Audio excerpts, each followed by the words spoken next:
Good morning mga ka-Zamgel! Ito na po yung ating last day dito sa Baguio. So ito na po yung part 5 ng ating videos ng Baguio. Yes! Anyway guys, gusto ko lang i-share sa inyo syempre kung ano yung mga pinagdaanan namin habang nasa Baguio kami. So kung napanood nyo yung 1, 2, 3, 4, so ito na po yung final na video. 8 o'clock in the morning nga guys, pero tulog pa rin kami at ayan na nga bago pa kami makatayo kasi ang lakas ng ulan dito sa Baguio ngayon.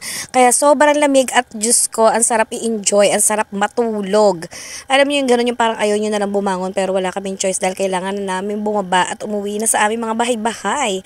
At ito nga si Papa, nagsi-cellphone, antok na antok pa nga siya. Siyempre for today's video guys, hindi muna ako maliligo. Hi guys, paalam Baguio, we're going home na pero bago kami umuwi, dadaan muna kami ng Manaoag. Mag-church muna kami doon. Then, diretso na kami ng San Pablo. So, syempre, hindi ako naligo for today's video dahil sobrang lamig at umuulan dito sa Baguio. But it's okay. Nag-half-bath naman ako. Si ate naman naligo siya.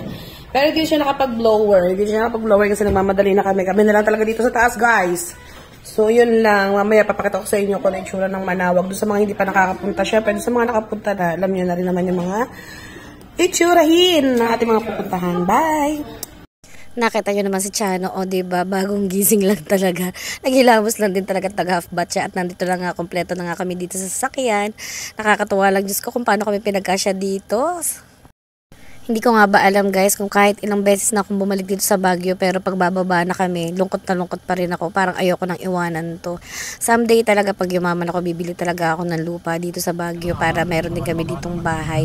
Dito kasi guys magkakaroon ka ng peace of mind. Alam mo yung ganun lang yung parang wala kang iniisip.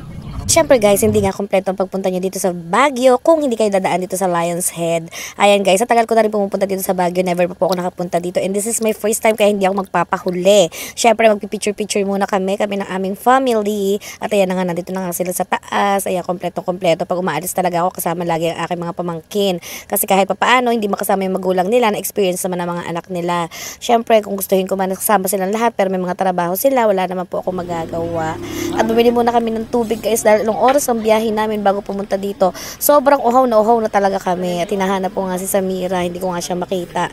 Sabi ko nga sa papa niya, itingnan muna ang batuta. At ito na nga, Diyos ko po, nagtatakaw na pala, nag-ice cream na ang bata. So syempre guys, kailangan nyo din ma-experience ang pagkain ng ice cream dito kasi more on strawberry sila at nakakatuwa pa nga, meron silang ice cream na may sili. O diba? Siyempre ang ice cream naman guys, hindi lang naman pang bata. Pati yan sila mama at saka lahat ng mga matatanda na kasama namin. Lahat kaming matatanda ay kumakain din. Anyway guys, nakakatawa nga itong story na to. Bumaba kami dito na hindi kami nakapag-withdraw dun sa taas kanina. Kaya Diyos ko, limited lang ang pera namin. At actually, nanghiram pa talaga ako kay Kuya Boy. Shoutout sa'yo Kuya Boy, thank you so much. Dahil nga yung mga bata nagpapabili, wala akong maibili.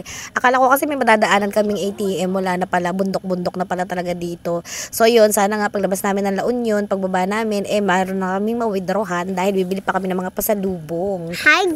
At syempre dahil last video na nga to, kaya napakahaba nito, kumapit lang kayo guys. At kung hindi pa kayo naka-follow, mag-follow na po kayo.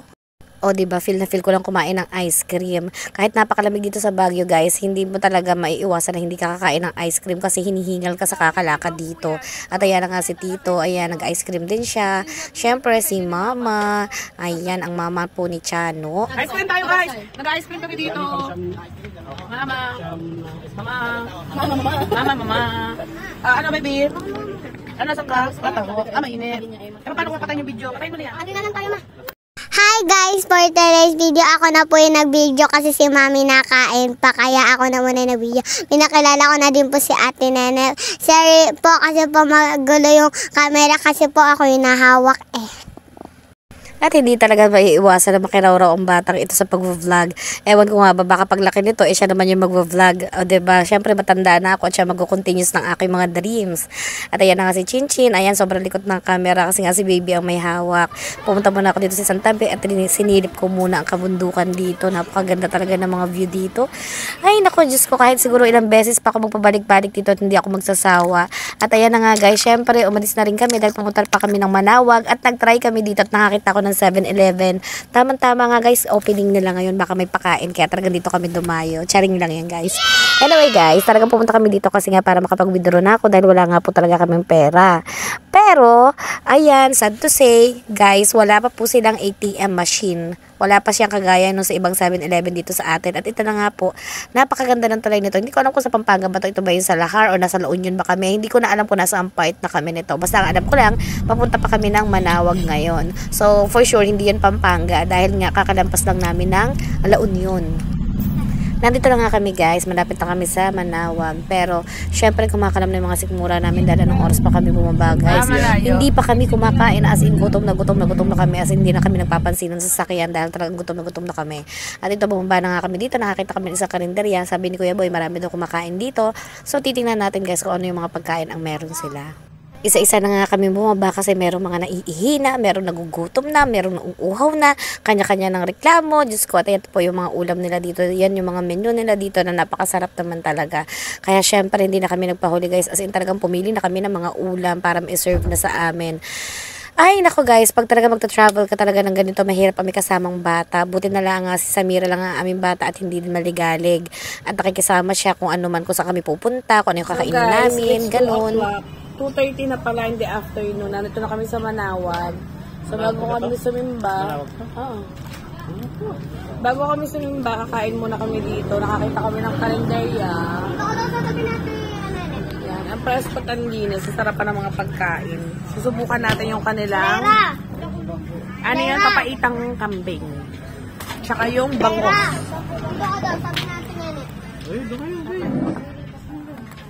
Dito kayo. Kasama ang ulo. Gutom na. Fast forward na nga guys, nakakain na kami at nagbayad na rin kami doon kanina. So nandito na nga po kami sa pinakasimbahan talaga ng Manawag. Ibinaba na kami ni Kuya Boy dito habang naghahanap siya ng parking. So syempre guys, papasok muna kami sa loob para naman ma-experience namin dahil nga first time din namin lahat pumunta dito. Naglalakad na nga kami dito ni Papa. Sobrang santing ang init guys, pero hindi namin iniinda. Sabi nga, kahit paanong init, basta magkasama kayo, okay lang. Wow! Saktong pagpasok naman namin dito guys. Diyos ko po, sisimba sana kami. Pero, merong ikinakasal. Sana all. Mapapasana all ka na lang talaga. At ayan na nga guys, nag-pray muna kami. Para kunwari, invited din kami ng kinasal. Mamaya pupunta na rin kami sa reception. Sana all. At ito si Samira, napakakulit, pinapaamoy pa sa akin yung holy water. Sabi nga niya, mabaho na daw yung pinaglalagyan. Napakabad talaga ng batuta na ito. Pero yung totoo nga talaga guys, kasi hindi na nga siya siguro nalalagyan lagi ng holy water. Kaya gano'n na siya kadumi. At yan na nga, naglalakad na kami dito sa gilid. Hi guys! Dahil nga pupunta kami sa likod, nandun daw kasi yung talikan ng kandila at nandun din yung wishing well. Siyempre si Samira, alam niyo naman, pag nakakita ng wishing well, Diyos ko po, natataranta at gusto na agad mag-wish. Guys, so hi guys, 2 times ako nag-wish kasi gusto na namin yung maman. So yun nga guys, lagi ang wish ni Samira. Of course! Sana po, yumaman na kami. Siyempre magtitirik muna tayo ng kandila para naman sigurado na kapagtirik nga tayo dito sa Manawag Church. Actually guys, hindi po talaga ako Catholic, but then sumisimba rin ako sa Catholic. Pero baptized po talaga ako ng born again. Pero siyempre nga, born again Christian. Yan, ang Church of Christ guys. Pero, syempre, Catholic nga si Chano, kaya minsan pag sumisimba siya, sumisimba rin naman ako. It doesn't matter naman guys kung saan ka sumimba, ang mahalaga yung paniniwala at pananampalataya mo sa Diyos. At ito na nga ang baby, hindi na nakapaghintay, nag-wish na nga siya, at tinatanong nga niya sa akin kung ano daw tong boat na to. At sabi ko nga, yun yung nalagyan ng mga floating candle. So, lalabas na kami dito at nandaanan ko nga to. Gusto ko lang magpasalamat God sa paggabay niyo sa amin habang nasa Baguio kami, sa biyahe namin, at hanggang sana makauwi kami na maayos. Hello guys, kami sa Manawag, mga kabugok. Yung dalawang hinainitan, basta magkasama. Kayo din naman ah. Siyempre. Kahit mainit ka mainit, gusto mo kasama. Ano pa yung nakikita niyo? Ang sarap ng pomelo. Uy, malangga! Sana hindi mga may sa ano? Papa!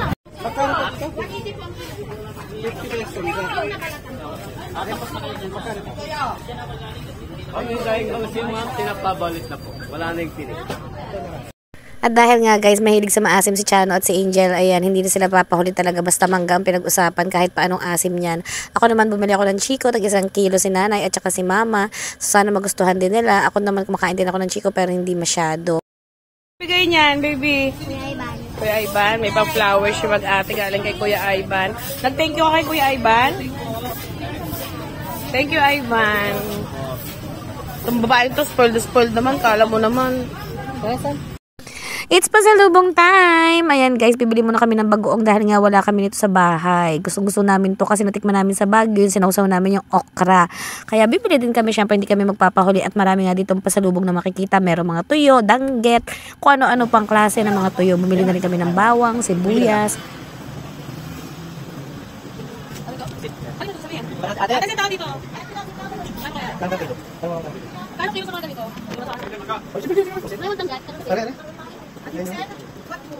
One kilo? Marami na. Mas masarap yung sweet pusit. Bakit sweet? Kasi kasi yung ano namin ma'am, best seller po namin. Kasi unlike po doon, kapag nagtaka siya, hindi babalik siya. Hindi na dito kay kahanginan, crunchy pa rin. Same naman ang price. Diyos ko, sa pasalubong pa lamang simula Baguio hanggang dito. Ay hindi ko na maintindihan kung magkaroon na pamili ko. Pero okay lang naman at lahat nga ng pagbibigyan natin dito ay syempre ang ating mga mahal sa buhay. Ay nako guys, ito na nakakalungkot na pangyayari ng aga namin umalis ng Pangasinan. Pero guys, sobrang traffic dito sa North, as in ang traffic. Ihing-ihi na kami, 1 oras na po kami nasakyan, 2 oras di kami nakakababa. At nag-stop over nga muna kami dito guys. Dahil nga syempre mga nagugutom na yung ibang bata, sila ate, naiihi na rin kami mga matatanda. Diyos ko po. Ito pinakamahirap talaga sa lahat guys. Kahit anong ready mo, pero hindi mo alam kung anong traffic yung madadatnan mo. Alam nyo guys, talagang to make a story short, as in 3 o'clock in the morning na kami nakauwi ng San Pablo, pero ang aga naming umalis ng Pangasinan. Ganun ka-traffic guys, talaga sobrang hirap na hirap kami lahat at nahihiya nga ako kay Kuya Boy, sa driver namin, sa may-ari ng van, pero wala po tayong magagawa. Sabi nga, pag traffic is traffic talaga. At ayan nga 10:30, ayan, naghahanap kami ng makakainan namin, nag-CR muna sila nene.